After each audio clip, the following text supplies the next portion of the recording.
Esta entrevista es traída a ustedes por Puncher's Chance, el whisky americano, el bourbon de Bruce Buffer, the veteran voice of the Octagon, disponible en 3 estados de Estados Unidos, entre ellos Florida, Texas, California y muchos otros. Va a estar disponible en el 2021 en verano para los 50 estados enteros y tienen envío a algunos de estos lugares al mundo entero, así que no pierdan la oportunidad de probar este whiskycito.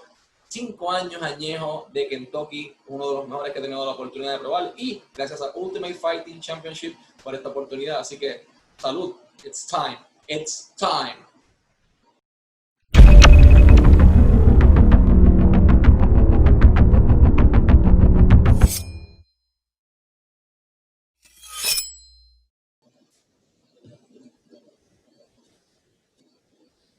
Saludos a toda la afición de Lucha Libre Online. Este que les habla es Michael Morales Torres, integrante del equipo de Lucha Libre Online. Y nuestro invitado especial en la tarde de hoy merece una presentación de su calibre, así que vamos a intentar llegar. Así que, and now, this is the moment UFC fans watching around the world have been waiting for. Live on Lucha Libre Online.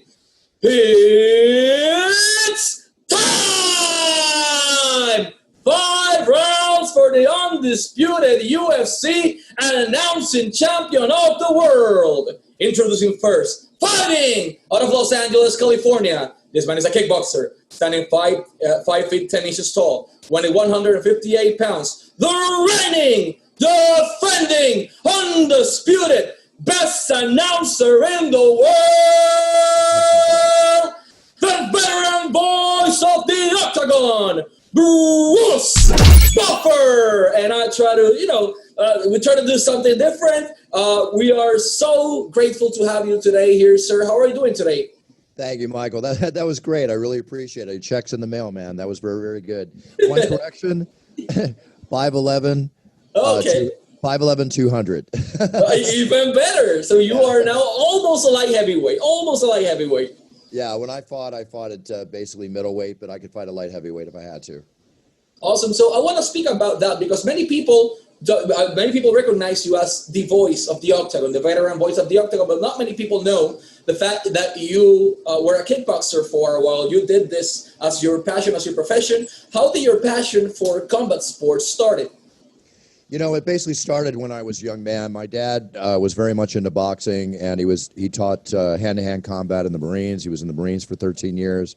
He taught me dirty tricks before I even went to school for the first grade, telling me that people are going to pick on me, take my lunch money, whatever. And the first thing he ever taught me was that somebody grabs from behind, stomp their foot. And I got grabbed from behind at school at like 7 years old. I stomped their foot. The kid started to cry, and I thought, wow, I'm going to listen to everything my father tells me from now on. He knows what he's talking about.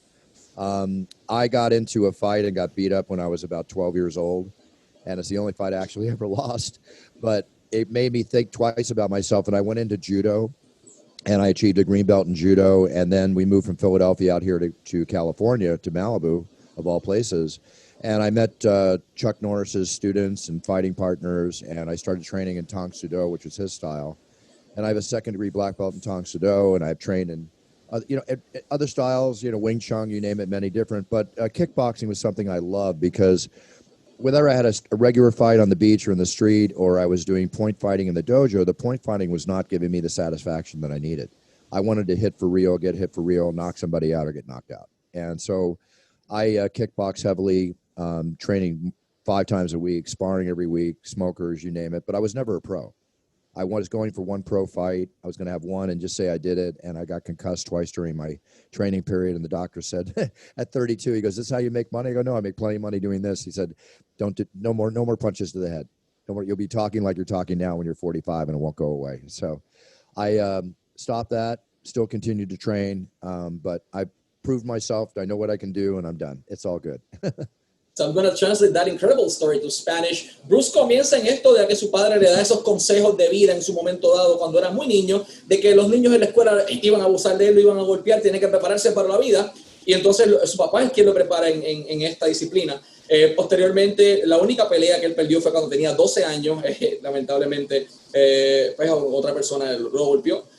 Y decide que además de judo, pues quería hacer algo más que kickboxing. Entonces se muda de Filadelfia a Malibu, en California, Y comienza esta travesía de Bruce, que en un momento dado fue peleador, pero no llegó a ser profesional, porque cuando iba a llegar a ser peleador profesional a sus 32 años, lamentablemente sufrió 2 conmociones cerebrales durante su entrenamiento, y ya él sabe lo que puede probarle al mundo, ya él sabe lo que está hecho, y eso fue el fin de la carrera de Bruce Buffer. Todavía sigue entrenando, pero no va a ingresar al mundo profesional como peleador. So, Mr. Buffer, how did you landed in the UFC? I read you initially started in 1996 as a manager. Is that correct?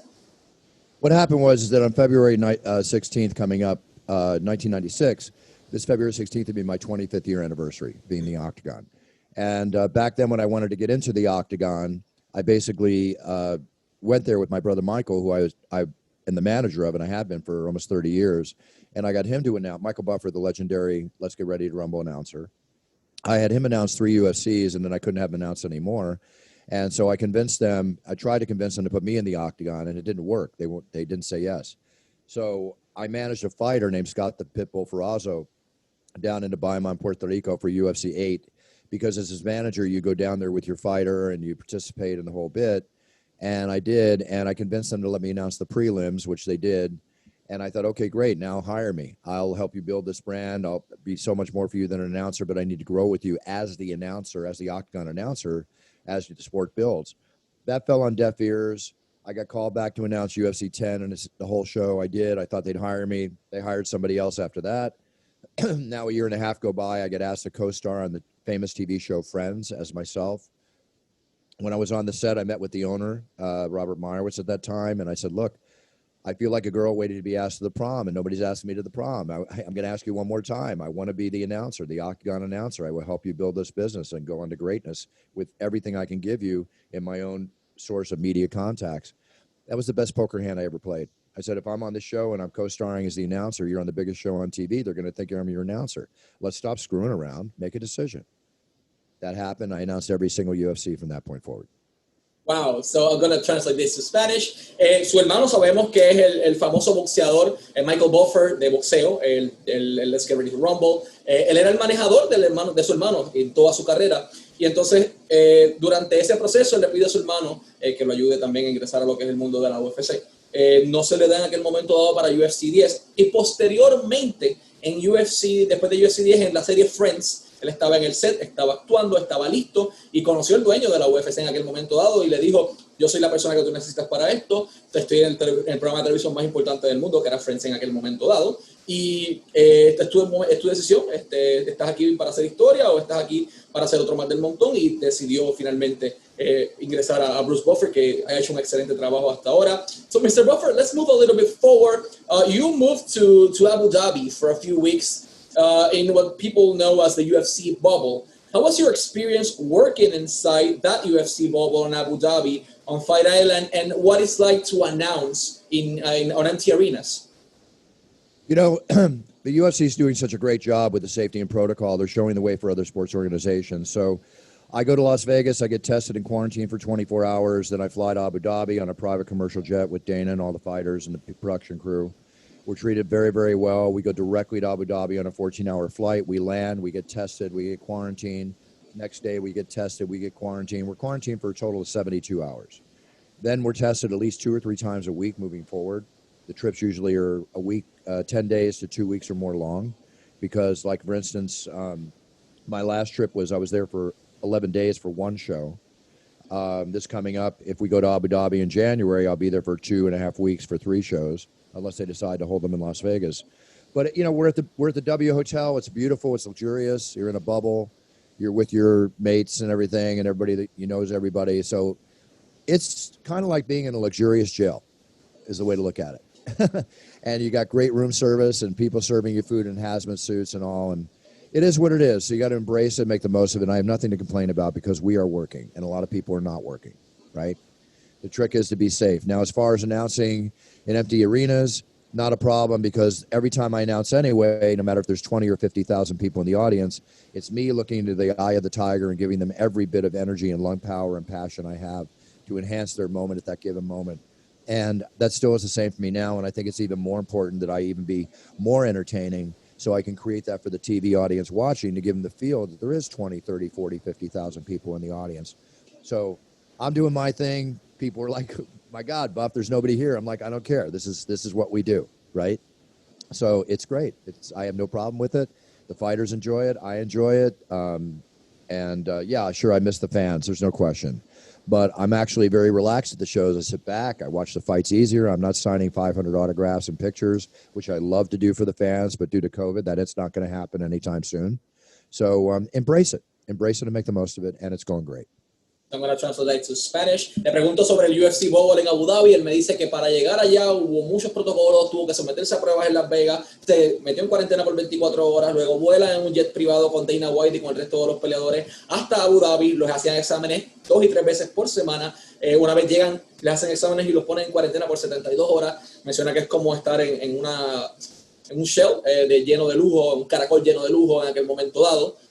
Un hotel hermoso, buen servicio al cliente, y él quedó encantado con lo que fue Abu Dhabi, el Fire Island. Referente a anunciar en arenas vacías, no es un problema para él. Él siempre mira directamente a los ojos a esos peleadores, a ese, como él dice, al ojo del tigre directamente, para llenarlos de energía, que obviamente está haciendo cosas distintas para poder transmitir toda su energía. Le gusta, obviamente quisiera en un momento dado en el futuro volver a tener esa oportunidad de estar con los fanáticos como estaba antes, pero ahora mismo por el COVID no se va a poder. Menciona que no hay una fecha en estos momentos para regresar los fanáticos a las arenas de la UFC y que es una posibilidad bastante remota. So Mr. Buffer, I'm going to say other things in Spanish regarding your video recording. So Bruce Buffer tiene ahora mismo los video recordings disponibles para todo el que quiera una presentación de lujo por el hombre, por el mejor anunciador del mundo. Tiene que entrar a brucebuffer.com, y si lo quieren con una pantalla green screen, si lo quieren con un set bonito tipo UFC a la parte de atrás, o simplemente quieren un voice recording de voz, hay diferentes precios, hay diferentes estilos. Este es el hombre para hacerlo, brucebuffer.com. Además de eso, Bruce Buffer está disponible en YouTube como Bruce Buffer, al igual que en todas sus redes sociales, Instagram y Twitter como @BruceBuffer, Facebook como @BruceBuffer de igual manera. It's Time Podcast está disponible en Apple Podcast y Spotify. Y lo más importante, y lo que yo quiero hablar en estos momentos, Puncher's Chance Bourbon está disponible ahora mismo en diferentes lugares, en Florida, en New Hampshire, etcétera, etcétera. And that's what we're actually talking about. Puncher's, how did that concept happen? I mean, it's already going to be in all the 50 states in July 2021. You've done an amazing job with that. It's a 5+ year Kentucky bourbon, all single barrel, full proof. I'm a fan of bourbon at this point too. So what can you tell us about this project, about Puncher's Chance?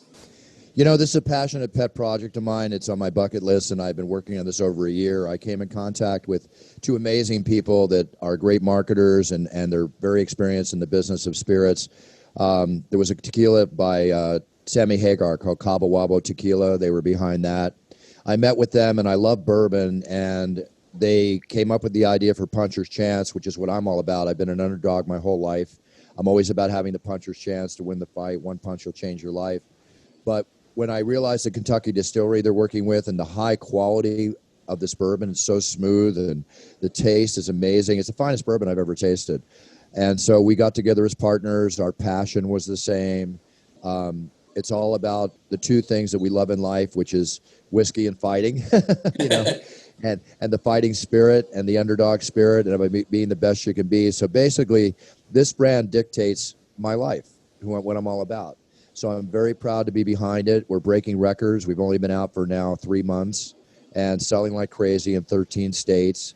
And follow me on my Instagram, which is @BruceBufferUFC, and you'll hear all the updates on Puncher's Chance. But people love it. We've got a big hit, and I'm very excited about it. And the bottle's beautiful. The bottle's beautiful. The bottle's really beautiful. The credit is beautiful. I think Wolf Spirits is the one that produced the design, right? Is this an amazing design? That is my partners, and we work with a very famous Kentucky distillery. Perfect. So I'm going to translate this to Spanish. Puncher's Chance es el bourbon de Bruce Buffer en conjunto con otras personas. Es una destilería en Kentucky. Es un whisky 5 años añejo, whisky americano que bourbon. Ha sido un éxito en 3 meses. Es un éxito de los más vendidos en 3 estados diferentes. Y para los que quieran saber más información, lo único que tienen que hacer es ir a Bruce Buffer UFC y ahí van a conseguir toda la información de dónde va a estar. Pero de aquí al 2021 va a estar en todos los 50 estados de los Estados Unidos. Así que go for it. Es una tremenda oportunidad. Mr. Buffer, last but not least, what do you think is the key behind UFC's success so far? You know, the key behind UFC success, and I saw this when I saw the UFC for the very first time, was that basically this was going to be the greatest fighting sport in the world. the greatest fighting event in the world. And it was a spectacle back then, right? And it had to be fine-tuned. And it was fine-tuned. But then when Dana White and the Fertitta brothers took it over, that's when I knew we were really going to be successful. So I have to give, obviously, the credit to the fighters, you know, that are putting their blood, sweat, and tears on the line.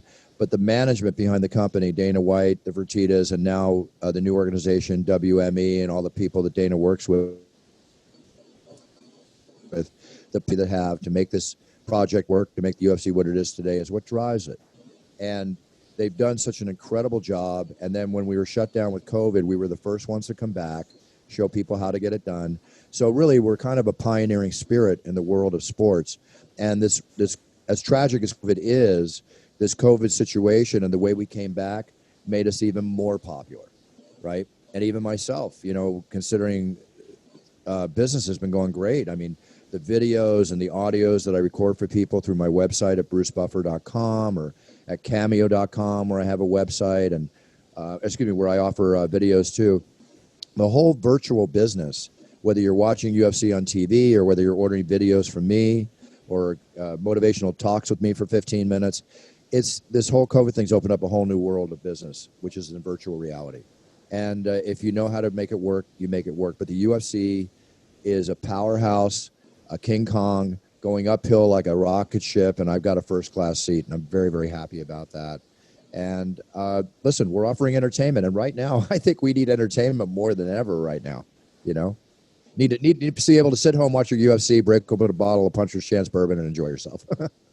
Trust me, everyone should do that. I'm going to translate that to Spanish. El éxito detrás de UFC se debe a que han sido los pioneros en muchas de las cosas. Ahora mismo, cuando se van todo el mundo por cuarentena, UFC los primeros que regresan y le muestran al mundo cómo hacer las cosas. Y Bruce Buffer ha disfrutado toda esta trayectoria y toda esta travesía. Como él menciona, un asiento de primera clase. Eternamente agradecido, Bruce, de estar con UFC. Mr. Buffer, as I mentioned, it's been such an honor to have you as our guest. We really expect that Puncher's Chance bourbon to arrive to Puerto Rico at some time, because I really, really want to try that one.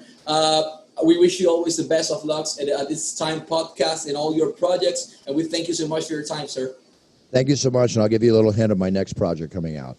In February, all over the world, you're going to be able to smell like Buff. I'm coming out with the finest, coolest men's cologne you will ever try. It's in a fancy gold bottle. It's going to be amazing. It's going to be distributed all over the world. And toiletry lines, you know, body wash, face wash, deodorant. Get ready for the It's Time toiletry and cologne line. I think you're going to love this one. February 2021, I'm going to translate to Spanish. Febrero del 2021, Bruce Buffer va a lanzar su nueva línea de colonia, de body wash, de desodorantes y de todo para oler como el mejor anunciador en el mundo entero. Bruce Buffer, febrero del 2021. Manténganse pendientes a todas sus redes sociales, brucebuffer.com, cambio.com/Bruce Buffer, y de igual manera a todos sus proyectos como It's Time Podcast y a Puncher's Chance Bourbon. Mr. Buffer, before we go, can we get at least one It's Time? And now, for those listening in the world, it's time for Michael Morales Torres and Lucha Libre Online.